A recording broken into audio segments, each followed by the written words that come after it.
இந்த பக்கம் கிறிஸ்தவங்க இருக்கு, முஸ்லிம்கள் இருக்காங்க. இந்த வழியா நீ போகாதேன்னு சொன்னா என் பேரம் பேச்சு நாளைக்கு என்ன சொல்லும்? நான் இருக்க மாட்டேன், போயிடுவேன், போக மாட்டேன், திரும்பி வருவேன். தைரியமா இருக்கிற ஹிந்து மாறுதட்டி ஹிந்துவா இருந்தான். காசுக்கு ஆசைப்பட்டவன் கிறிஸ்தவன் தான். கோழையா இருந்தவன் கிறிஸ்தவனா முஸ்லீம் அந்த மாதிரி இருந்தான். இதை கொடுக்கிறது கூட பயப்படாதவங்க இந்துவர். தெய்வீக தமிழகத்தை நாத்திக மேகம் சூழ்ந்த நிலையில்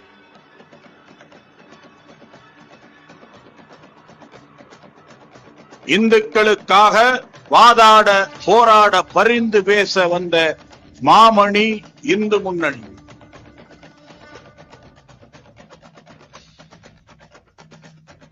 தர்மம் காக்க அதர்மம் அகற்ற ராஷ்டிரிய ஸ்வயம் சேவக சங்கம் இந்த தங்கம் இந்து முன்னணி. தேசியத்தை போதித்து தெய்வீகத்தை நேசித்து சாதனைகளை மட்டுமே ருசித்து சரித்திரம் படைத்த இயக்கம். போலி திராவிடத்தை வேட்டையாடிய சிங்கம்.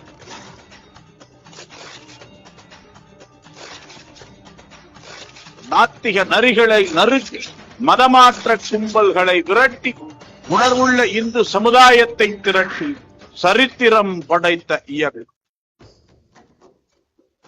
வழிபாடில்லாத ஆலயமா, கடவுளை காணக்கூட நாணயமா, வினாக்களை எழுப்பி வெற்றி வாகை சூடிய இயக்கம். தீண்டாமை சிறைகளில் சிக்கிய இந்துக்களை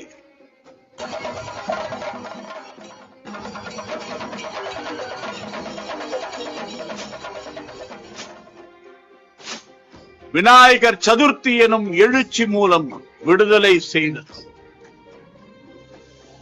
ஓடாத தேரை ஓட்டி இந்துக்களின் வழிபாட்டு உரிமையை காத்தது.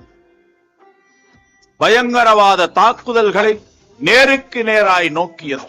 பராக்கிரமம் கொண்டு வீரத்தோடு எதிர்த்தது. அர்ப்பணிப்பும் தியாகமும் அன்றாட உணவு.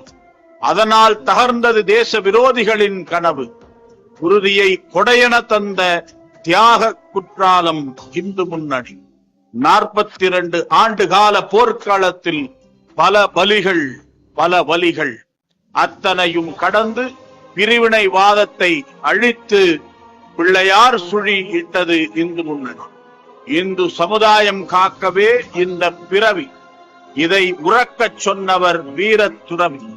அவர் விட்டு சென்ற பாதைகளில் பயணிக்கும் இந்து முன்னணி. 2023ஆம் ஆண்டு ஈரோடு மாவட்டத்தில் உள்ள சென்னி மலையை இயேசு மலையாக மாற்ற முயற்சித்த கயவர்களின் சதியை ஆயிரக்கணக்கான இந்துக்களை திரட்டி போராட்டம் நடத்தி வெற்றி பெற்றோம். சமீபத்தில் திருப்பரங்குன்றம் முருகன் கோவில் மலையை சிக்கந்தர் மலை என்றும், புனிதமான மலை மீது அசைவ உணவை சாப்பிட்டு மற்றும் ஆடு வெட்ட புறப்பட்ட சில இந்து விரோத சக்திகளை எதிர்த்தது இந்து முன்னணி. கிளர்ந்தது இந்து மக்கள் எழுச்சி. பல தடைகளை தாண்டி மிகப்பெரிய போராட்டம் நடத்தி நாட்டையே திரும்பி பார்க்க வைத்தது இந்து முன்னணி பேரியக்கம். இந்து முன்னணி பேரியக்கம் முருகரை வைத்து அரசியல் செய்யவில்லை. தமிழகத்தில் ஆன்மீகத்தை ஒளிரச் செய்ய முருகப்பெருமான் தான் இந்து முன்னணியை தேர்ந்தெடுத்திருக்கிறார்.